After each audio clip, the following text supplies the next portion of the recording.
왕이신 하나님, 우리가 주님 높여드립니다. 주님 찬양합니다. 우리의 경배 받아주시고 주님께 나아가고 주님만 바라보는 이 시간 되길 원합니다. 말씀 앞에 섰사오니 주님 말씀하여 주시고 이 말씀 마음에 새기고 한 주간 살아가는 우리 되길 원합니다. 아버지, 온라인으로 예배하는 성도들, 또 여기서 함께 모여 예배하는 우리 성도들, 또 지금 오고 있는 성도들 발걸음 지켜주시고 온전히 주님 바라보는 시간 될 수 있도록 인도하여 주옵소서. 예수님의 이름으로 기도드립니다. 아멘. 주님 계신 곳에 나가리 찬양 드리며 그 성소에 들어가 주의 얼굴 배우리. 그 얼굴을 배울 때 주님의 은혜 넘치네. 엎드려 고백하네. 주께 주님 계신 곳에 나가리 찬양 드리며 그 성소에 들어가 주의 얼굴 배우리. 그 얼굴을 배울 때 주님의 은혜 넘치네. 엎드려 고백하네. 주께 주의 위엄 이곳에 가득해. 전능하신 하나님 아버지, 찬양받기 합당한 존귀하신 주님, 주의 위엄 이곳에 가득. 주의 위엄 이곳에, 주의 위엄 이곳에 가득해. 전능하신 하나님 아버지,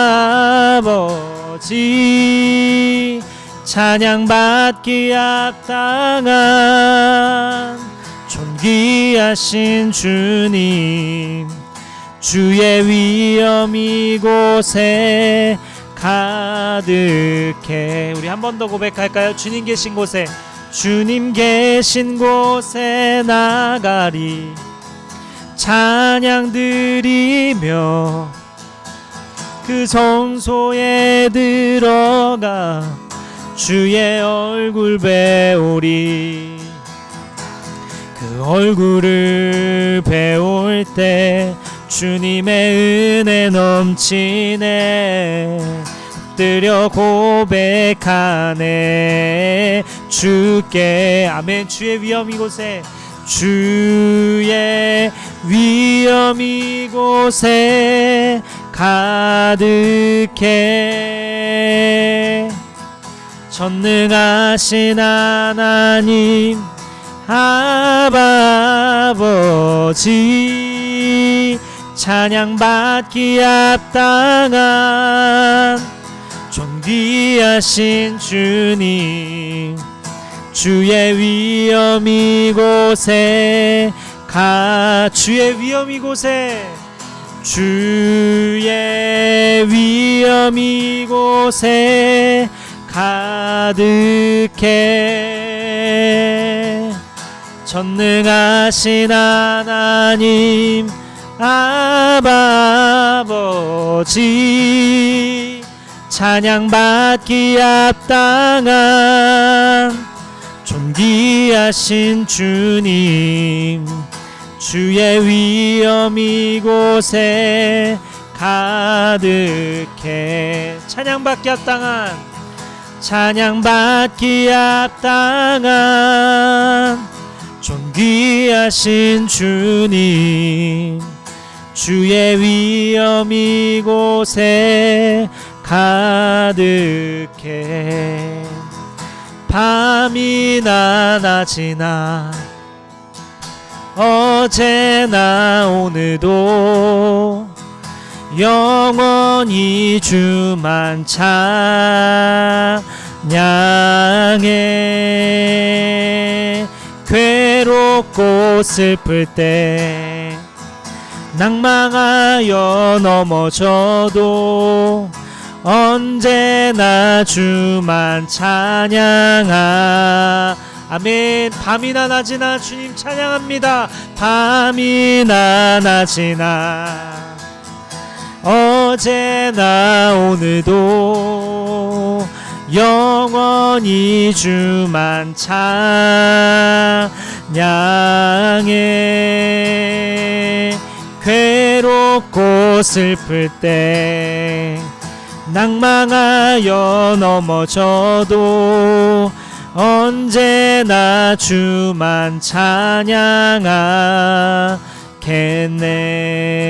밤이나 낮이나 밤이나 낮이나 어제나 오늘도 아멘. 영원히 주님 찬양합니다. 찬양해. 괴롭고 슬플 때 낭망하여 넘어져도 언제나 주만 찬양하. 아멘. 우리 마지막으로 한 번 더 고백할까요? 밤이나 낮이나 어제나 오늘도 영원히 주만 찬양해.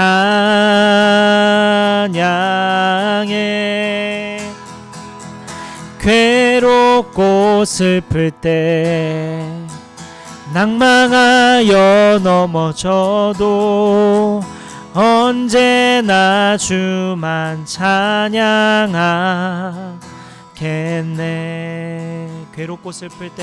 괴롭고 슬플 때 낭망하여 넘어져도 언제나 주만 찬양하겠네.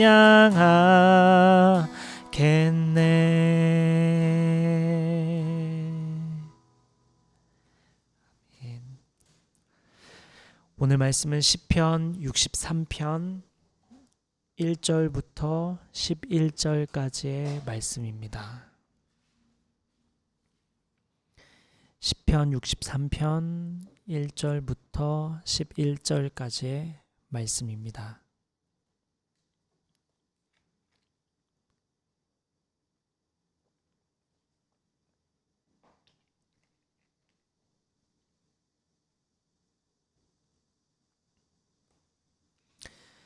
제가 한 절, 여러분 한 절 교독하겠습니다. 하나님, 주님은 나의 하나님입니다. 내가 주님을 애타게 찾습니다.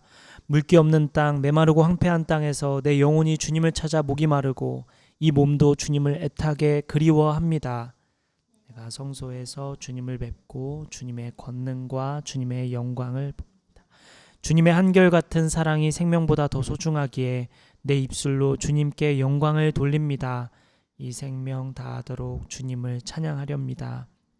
손을 들어서 주님의 이름을 찬양하렵니다. 기름지고 맛깔진 음식을 배불리 먹은 듯이 내 영혼이 만족하니 내가 기쁨에 가득 찬 입술로 주님을 찬양하렵니다. 잠자리에 들어서도 주님만을 기억하고 주님께서 나를 도우셨기에 나 이제 주님의 날개 그늘 아래에서 즐거이 노래하렵니다. 이 몸이 주님께 매달리니 주님의 오른손이 나를 꼭 붙잡아 주심. 나를 죽이려고 노리는 자는 땅 아래 깊은 곳으로 떨어질 것이다. 쓰러지고 그 죽음은 승냥이의 밥이 돼. 그러나 우리의 왕은 하나님을 기뻐하며 하나님의 이름으로 맹세하는 사람들은 모두 왕을 칭송할 것이다. 그러나 거짓말을 하는 자들은 말문이 막힐 것이다. 아멘. 오늘 말씀은 우리는 고통 가운데 기뻐할 수 있을까? 라는 제목으로 말씀을 나누도록 하겠습니다.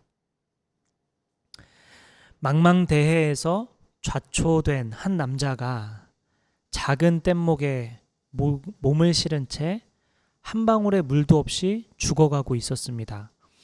쇠약하고 경련에 시달리는 그의 몸은 금방이라도 무너질 것 같았고 입술은 바짝 말라붙었습니다. 눈에는 헛것이 오락가락하고 위는 꼬여 있었습니다. 그가 원하는 것은 단 하나, 물이었습니다. 텔레비전을 보거나 오락을 즐기는 것에 대한 어떤 욕망이나 흥미도 없습니다. 집에 두고 온 수많은 재산이 생각나지 않았고 주식시장이나 좋아하는 스포츠팀에 대한 환상도 없었습니다. 그의 머릿속에는 단 한 가지 생각, 물밖에 없었습니다. 그는 물이 필요했고 그 물을 마시기 전까지 아무것도 중요하지 않았습니다. 이것이 바로 시편 63편을 쓸 때 육체적, 영적으로 다윗이 처했던 상황입니다. 그는 물도 없이 유다의 메마르고 황무한 광야에 있었습니다. 그의 육신은 물을 애타게 원하고 있었습니다. 하지만 그의 삶의 가장 깊은 갈증은 생명의 물에 대한 것이었습니다. 다윗의 영혼은 하나님을 갈망했죠. 그는 돈이나 어떤 물질적인 것도 원치 않았습니다. 그는 하나님, 그분 자체를 원했습니다. 그는 영혼의 모든 열정을 다해 하나님의 위대하심을 알고 경험하기를 갈망합니다. 이 배경을 좀 더 살펴보고자 합니다. 오늘 본문이 쓰인 역사적인 배경은 유다 광야에 있을 때입니다. 다윗이 유다 광야에 있는 이유는 사울 왕이 다윗을 죽이려 했기 때문이거나 아들이면서 반역자인 압살롬이 자신을 죽이려 했기 때문입니다. 꽤 많은 학자들은 오늘 본문의 배경을 압살롬이 다윗 왕을 죽이려 할 때라고 봅니다. 결정적인 이유가 있는데 오늘 본문 마지막 절에 보면 자기 자신을 왕이라고 소개하고 있고 사울 왕이 다윗을 쫓을 때는 왕이 아니었기 때문입니다. 그러니 오늘 본문의 상황은 자신의 아들 압살롬이 반역하여 죽이려 해서 유대 광야로 도망 나온 상황입니다. 압살롬은 왜 다윗 왕을 죽이려 했을까? 압살롬의 누나 다말이 이복 형인 암논에게 성폭행을 당하게 되는데 다윗은 이 사건에 대해 적절하게 조치를 취하지 않았고 이로 인해 다윗에게 분노와 불만을 품게 됩니다. 그리고 압살롬은 암논을 살해하여 복수합니다. 압살롬은 암논을 살해한 후에 다윗의 분노를 피해 여러 해 동안 망명 생활을 하게 되죠. 이로 인해 다윗과 압살롬 사이의 관계는 악화되었고 압살롬이 반란을 꿈꾸게 되는 요인이 되었습니다. 압살롬은 4년 동안 길가에 앉아 다윗의 백성들의 불만을 들어줬고 많은 백성들의 지지를 받게 되자 만반의 준비를 하여 전투태세를 갖추어 다윗을 향해 진격합니다. 다윗은 전혀 예상하지 못했고 압살롬이 예루살렘에 진격해 오자 눈물을 흘리며 급히 자신이 신뢰하는 군인들과 도망쳐 유다 광야의 사막 지대에 은신하게 됩니다. 상상해 볼게요. 수많은 백성들과 자신을 호위하던 군대 장관들이 등을 돌립니다. 사울 왕 이후에 백성들의 마음이 갈라지지 않도록 조심히 애지중지하며 백성들을 섬겼는데 다윗 입장에서는 하루아침에 날벼락인 거죠. 백성들은 왕 앞에서 머리를 숙이고 밝게 인사를 했지만 사실 마음은 딴 데 있었다는 것을 알았을 때 어땠을까? 수많은 사람들이 웃으며 자신을 반겨줬었는데 사실은 그러한 사람들이 나를 반역하고자 뒤에서 숨은 모의를 하고 있었다라는 것을 알게 되었을 때 다윗의 마음은 어땠을까? 또한 자신의 아들이 반역을 했다는 사실도 충격이었겠죠. 언젠가 자신의 자리를 탐하는 사람들이 나타날 거라고 예상은 했을 텐데 그 사람이 자신의 아들일 거라는 거고는 상상도 못했겠죠. 너무 충격적이었을 것입니다. 그리고 또한 압살롬이 반역을 할 때 따랐던 군대 장관은 아마사라는 사람인데 아마사는 다윗의 조카입니다. 다윗의 누나인 아비가일의 아들인데 얼마나 충격적일까? 갑자기 예상치 못한 상황에서 아무 준비도 되지 않은 상태에서 군대가 크게 소리치며 예루살렘으로 진격해 옵니다. 얼마나 분통하고 슬플까? 갑자기 수많은 사람들에게 배신당했다는 사실, 수많은 사람들이 자신을 미워하고 있었다는 사실, 게다가 자신을 죽이려고 무섭게 돌진해오는 아들, 그리고 얼마 전까지만 해도 나를 호위하던 군대 장관들이 칼날을 세우고 가까이 다가오는 상황을 급히 피해 유다 광야 사막에 거하게 되죠. 얼마간의 시간이 지나고 다윗은 어떤 생각이 들었을까요? 시간이 지나고 갑자기 자신의 백성을 잃었고 자신의 왕의 자리도 뺏겼습니다. 함께 나온 군인들과 힘을 모아도 저 반역자 압살롬을 대적하기에는 너무 초라합니다. 압살롬과 그의 군대는 눈에 불을 켜고 다윗을 찾아다니고 있죠. 언제 발견될지 모르고 언제 죽을지 모르는 상황입니다. 급하게 나오느라 물도 먹을 식량도 제대로 챙기지 못했죠. 그렇다고 귀중품을 챙기고 나온 것도 아닙니다. 귀중품이라도 있었으면 주변 나라에 몰래 가서 거래라도 시도해 볼 텐데 그럴 수가 없는 처지죠. 배는 고프고 목도 마르고 곧 죽게 생겼습니다. 그런데 다윗은 이 상황에 하나님을 찾고 하나님을 찬양합니다. 어떻게 이럴 수 있을까? 다윗은 어떻게 그럴 수가 있을까? 육체적으로 당장 죽을 것 같은 상황 속에서 어떻게 정신을 차리고 하나님을 볼 수 있었을까? 당장 내가 죽을 것 같은 경험을 하면서도 하나님을 찾고 하나님을 향한 갈망을 가질 수 있었을까? 우리는 다윗에 비해서 당장 죽을지도 모르는 상황도 아니고 당장에 먹을 것이 없는 극한의 상황도 아니면서 하나님을 주목하지 못하는데 하나님을 향한 갈망으로 가득하지도 않은데 어떻게 다윗은 그러한 극한의 상황 속에서도 하나님을 찾을 수 있었을까? 오늘 본문에서 다윗의 고백을 통해 우리는 그 이유를 발견하고자 합니다. 자, 우리는 다윗처럼 고통 가운데 기뻐할 수 있을까? 그 비결은 무엇일까? 먼저 첫째, 현상과 현현의 조화를 이루면 가능합니다. 현상과 현현의 조화를 이루면 가능합니다. 현상이란 인간이 지각할 수 있는 사물의 모양과 상태를 의미하고, 즉 눈에 보이는 것, 인지할 수 있는 것들, 우리가 평소에 보고 사는 것들, 이것이 현상이죠.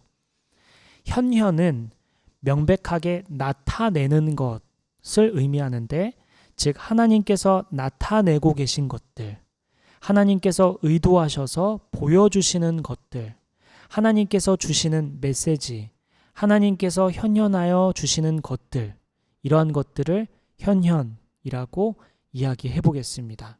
정리해서 말하면 우리가 보고 있는 현상과 하나님께서 현현해 주시는 것들의 조화를 이룰 때 우리는 고통 가운데서도 기뻐할 수 있습니다. 오늘 본문 1절 한번 볼까요?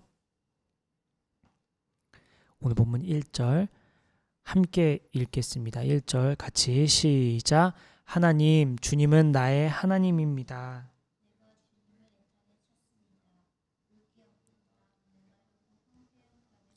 내 영혼이 주님을 찾아 목이 마르고 이 몸도 주님을 애타게 그리워합니다.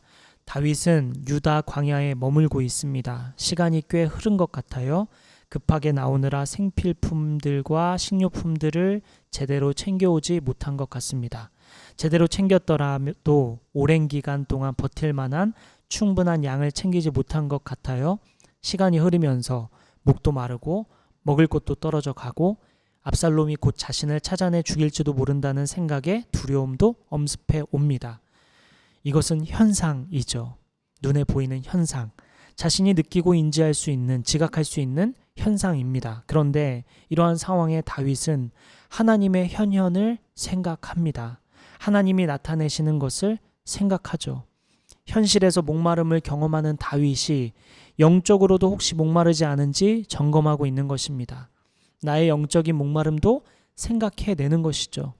현실 속에서 두려움을 느끼면서 동시에 내가 두려워할 분은 하나님이라는 것을 연결하고 있는 것입니다.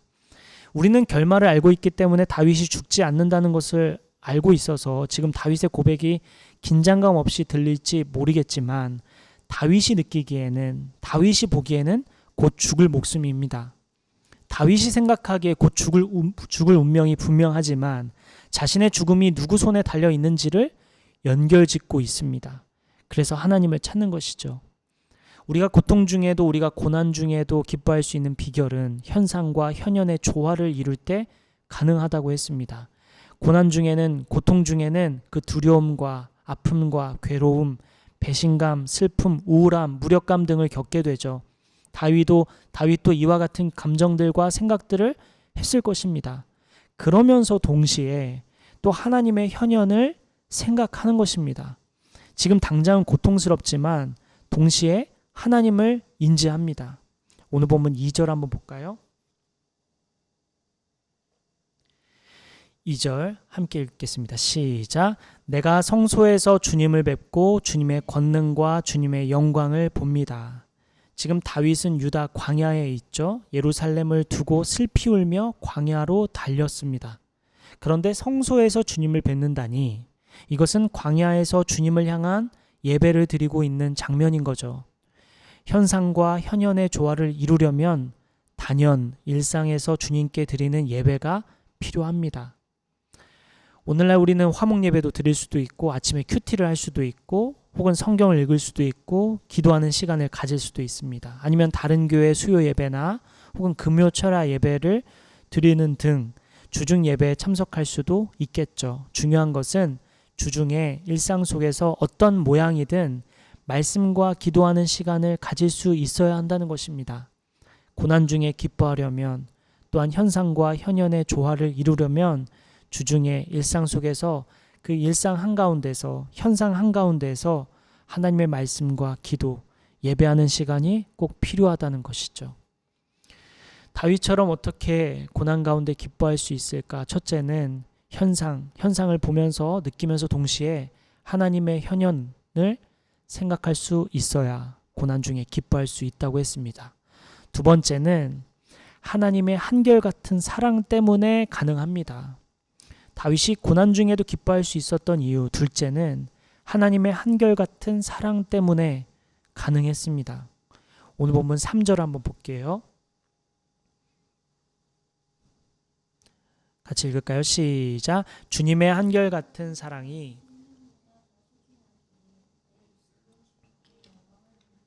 지금 곧 죽을지도 모르는 상황인데 내 생명보다 하나님의 사랑이 더 소중하다는 말을 하는 것이 참 남다르게 느껴집니다. 어떻게 그런 고백을 할 수 있을까? 제가 어릴 때 신앙생활을 할 때 얼마 안 됐을 때는 고등학교 1학년 때였는데 그때는 하나님의 사랑이 너무 귀하고 너무 커서 이런 고백 많이 했거든요. 내 생명보다 주님의 사랑이 더 소중합니다. 나의 인생보다 주님의 사랑이 훨씬 더 소중합니다. 이렇게 자주 고백하곤 했는데 아마도 그때는 가진 것도 별로 없고 아는 것도 별로 없고 책임지는 것도 없고 아쉬울 것도 별로 없어서 그랬던 것 같아요. 지금의 다윗의 고백이 얼마나 대단한 고백인지 지금에 와서야 더 많이 느끼는 것 같습니다. 나의 무엇보다도 하나님의 사랑이 더 소중합니다. 이러한 고백 우리는 할 수 있을까? 그런데 오늘 본문 3절에서 특별히 주목할 표현은 한결같다라는 말입니다. 다윗이 고난 중에도 기뻐하고 고난 중에도 주님을 찾을 수 있었던 이유는 하나님이 한결같다는 신뢰 때문이었습니다. 지금의 경험이 아닌, 지금의 감정이 아닌 사실에 입각한 생각입니다. 하나님은 한결같으신 분이시지, 하나님은 한결같은 분이야. 이런 고백. 하나님은 한결같이 나를 사랑하셔서 지금 나는 죽게 생겼지만, 지금 내가 보기에는 내 인생의 최악 중에 최악이지만 하나님이 나를 사랑하신다는 사실은 안 변해. 이런 거죠. 하나님은 나를 사랑하셔. 하나님의 한결같은 사랑에 대한 신뢰입니다. 나는 지금 죽을 것 같지만 설령 내가 지금 당장 비참하게 죽는다 해도 하나님은 나를 사랑하셔. 이러한 확신. 그 확신이 다윗이 고난 중에도 기뻐할 수 있는 이유였습니다. 우리가 고난 중에 괴로운 것은 이 고난이, 이 고통이 너무 오랫동안 지속될 것이라는 생각 때문인지 모릅니다. 얼마 전 제가 어느 교회에 특강을 다녀왔는데 그리고 그 어느 청년을 만났습니다. 그 청년이 너무 오랫동안 우울증 때문에 고통받고 있는 상황이었어요. 그 청년이 저한테 이렇게 말하더라고요. 저는 평생 낫지 않을 거예요. 나을 거라는 확신도 없어요. 그 청년은 잘못된 신념에 사로잡혀 있었습니다. 그 신념이 자신을 10년 넘게 괴롭히고 있었습니다. 사람이 가장 고통스러운 것은 지금의 고난이 변하지 않을 것이라는 생각 때문이죠. 다윗은 고통 중에 있지만 지금의 고난이 지속될 것이라는 생각도 들었겠죠.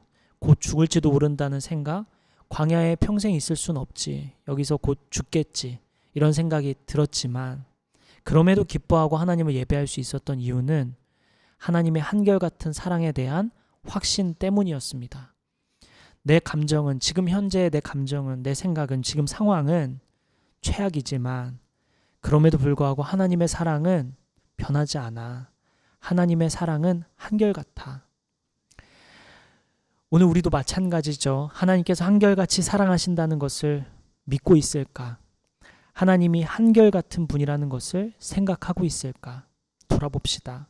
하나님의 사랑은 끝이 없죠. 하나님의 사랑은 영원합니다. 하나님의 사랑은 지속적으로 우리를 향해 있습니다. 내 감정은 기복이 있지만, 내가 느끼는 바는 변화가 있지만 하나님은 변화가 없죠. 하나님이 나를 사랑하신다는 것은 변하지 않습니다. 다윗이 고난 중에도 기뻐할 수 있었던 이유는 이 하나님의 한결같은 사랑에 대한 확신 때문에 가능했습니다. 마지막 세 번째 비결 무엇일까요? 셋째는 다윗에게는 주님밖에 없었기 때문에 가능합니다. 다윗이 고난 중에도 기뻐할 수 있었던 이유는 다윗에게는 주님밖에 없었기 때문에 기뻐할 수 있었던 것입니다. 오늘 본문 6절 한번 보겠습니다.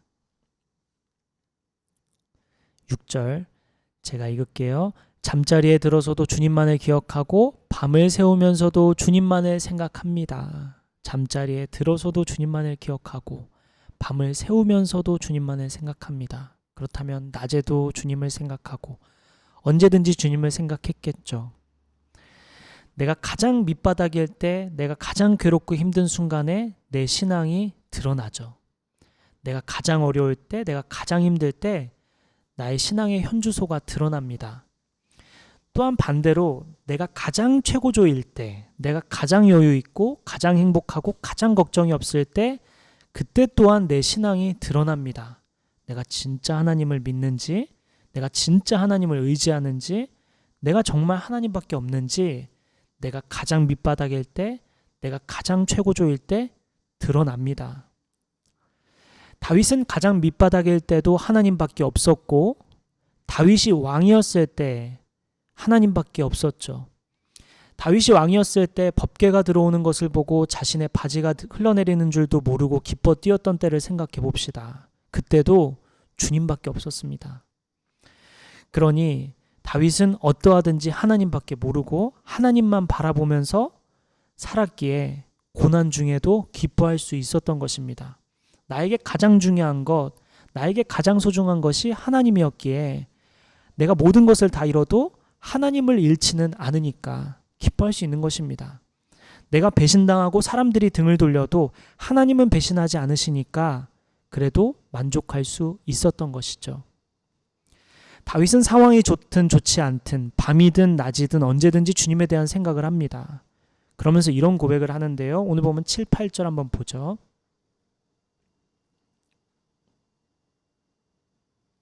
7, 8절 함께 읽을까요? 시작. 주님께서 나를 도우셨기에 나 이제 주님의 날개 그늘 아래에서 즐거이 노래하렵니다. 이 몸이 주님께 매달리니 주님의 오른손이 나를 꼭 붙잡아 주십니다. 7절을 보면 하나님께서 나를 도우셨기에 라는 표현이 있습니다. 이게 무슨 말이냐면 그동안 은혜 베풀어 주신 것만으로도 감사합니다.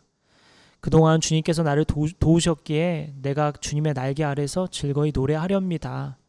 그동안 주님이 나를 도우셨으니 내가 주님의 날개 아래에서 즐거이 주님 노래합니다. 기뻐합니다. 그동안 베풀어 주신 은혜만으로도 감사합니다. 하나님께서 내게 주신 그 은혜만으로도 족합니다. 다윗은 하나님의 은혜, 도우셨던 그때만으로도 만족하며 하나님을 찬양하는 것이죠. 그러니 고난 중에도 기뻐할 수 있는 것입니다. 지금 내가 다 잃어도 배신당해도 괴로운 상황 속에서도 하나님을 잃지는 않으니까, 하나님이 여전히 그 자리에 있으니까, 또한 하나님이 내게 베풀어 주신 은혜들이 너무 컸으니까 그것만으로도 감사합니다. 나를 살려주신 것만으로도 감사합니다. 나를 사랑해 주시는 것만으로도 감사합니다. 나를 이 자리까지 있게 해주신 것만으로도 감사합니다. 라고 고백할 수 있으니 고난 중에도 기뻐할 수 있었던 것입니다. 우리 인생에도 분명히 하나님의 도우심이 있었던 때가 있죠. 이것은 분명히 하나님이 하셨어 라고 고백할 수 있었던 때가 있었습니다. 우리 그것을 떠올려 봅시다. 나를 살려주신 것만으로도 감사할 수 있죠. 나를 꿈꾸게 해주신 것만으로도 감사할 수 있죠. 내가 먹을 수 있는 것만으로도 감사할 수 있죠. 내가 몸을 누일 수 있는 곳이 있다는 것만으로도 감사할 수 있습니다.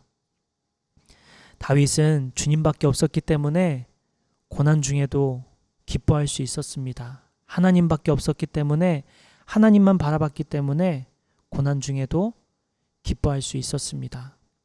우리의 인생을 돌아봅시다. 우리 한 주 동안, 우리 평생을 살아가면서 우리에게 고난이 찾아오고 고통이 또 찾아오겠죠? 그럴 때 우리가 기뻐할 수 있는 이유는 첫째, 현상과 현현화의 조화를 이루면 가능합니다. 그리고 두 번째로 하나님의 한결같은 사랑 때문에 가능하죠. 그리고 마지막 다윗처럼 주님밖에 없다면 우리는 기뻐할 수 있습니다.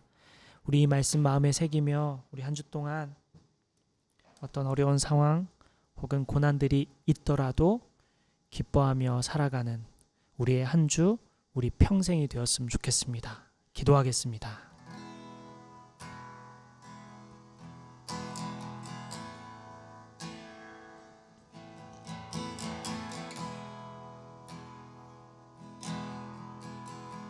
잠깐 기도할 때 우리 말씀을 붙들고 생각나는 대로 성령께서 인도해 주시는 대로 기도합시다. 우리 기도할 때 성령님 저의 기도를 인도해 주세요. 오늘 말씀 붙들며 기도합니다. 말씀 안에서 마땅히 생각해야 할 것을 떠올리게 해주시고 우리의 기도를 인도하여 주옵소서. 우리 함께 기도하며 나아가겠습니다. 아버지 주님, 한 주 동안 고난 중에도 어려움 중에도 기뻐하며 나아가고자 합니다.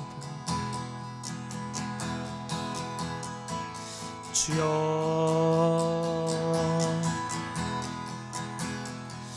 주여, 주여,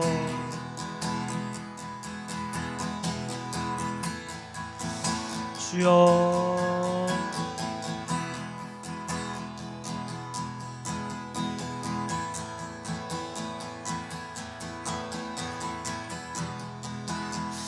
주여, 주여, 아버지,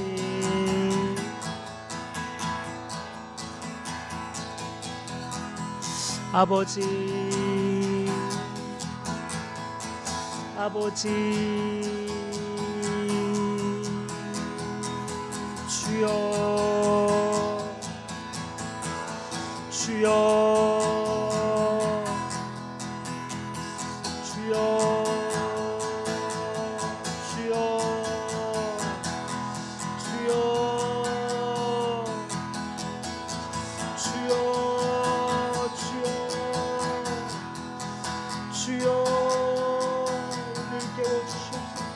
아버지 우리를 깨워주시옵소서. 아버지 우리를 깨우쳐주시옵소서. 성령님 주여,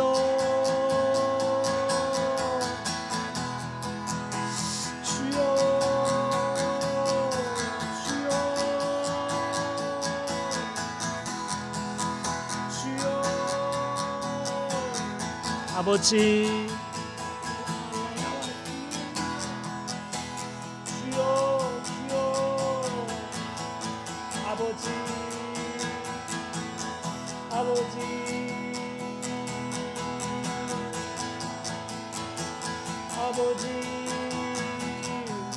주여, 아버지, 주여, 주여,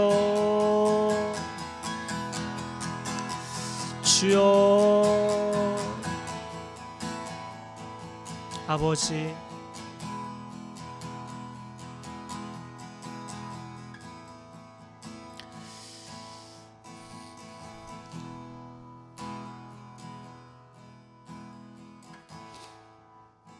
우리 마지막으로 한 가지 기도하고 마칠 텐데, 우리 서로를 위한 기도 제목 가지고, 또 자신을 위해서 개인 기도 제목 가지고, 또한 우리 아픈 지체들을 위해서, 우리 가족 중에 또 아픈 지체를 위해서 우리 기도하고 마치겠습니다. 기도합시다.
주여,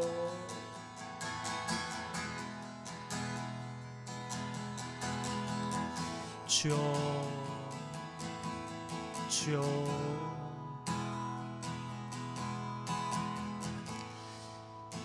아버지,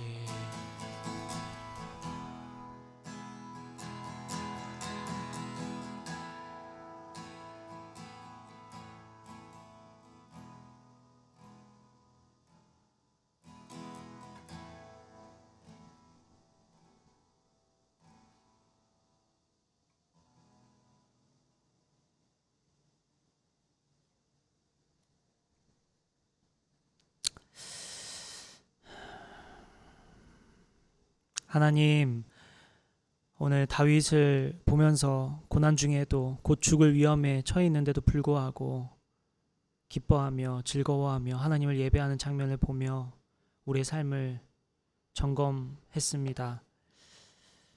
다윗은 현상을 보면서도 느끼면서도 또 하나님의 현현과 연결지어 생각할 줄 알았고, 느끼는 것과 보는 것, 생각하는 것 그 이상으로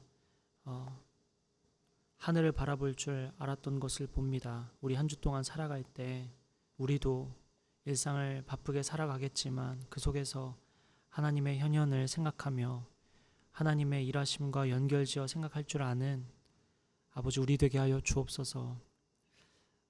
아버지 또한 한결같은 사랑 덕분에 다윗이 고난 중에도 기뻐할 수 있었던 것을 봅니다.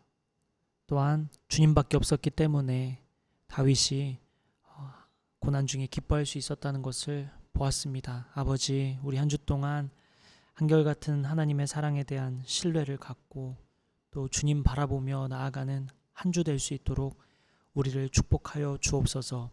바쁜 일상 속에서 또 괴로운 중에 있는 상황 속에서도 기뻐하는 다윗처럼 살아가는 우리 될 수 있도록 축복하여 주옵소서. 한 주 동안의 삶을 주님 손에 올려드립니다. 아버지, 우리의 한 주를 주님 인도하여 주시고 오직 주인이 되어 주옵소서. 우리의 길이요 진리요 생명이신 우리를 위하여 죽으시고 다시 사신 예수님의 이름으로 기도드립니다. 아멘. 축도하겠습니다. 이제는 우리 주 예수 그리스도의 은혜와 하나님의 크신 사랑과 성령님의 감화, 감동, 교통, 역사하심이 한 주 동안 다윗처럼 어떤 상황 속에서도 기뻐하고 감사하며 예배하는 또 현상을 하나님과 연결지을 줄 아는 삶으로 살아가기로 결단하는 저와 여기 모인 성도들과 온라인으로 예배하는 모든 성도들 머리 위에 지금부터 영원까지 함께해 주시기를 간절히 기도하며 축원하옵나이다. 아멘.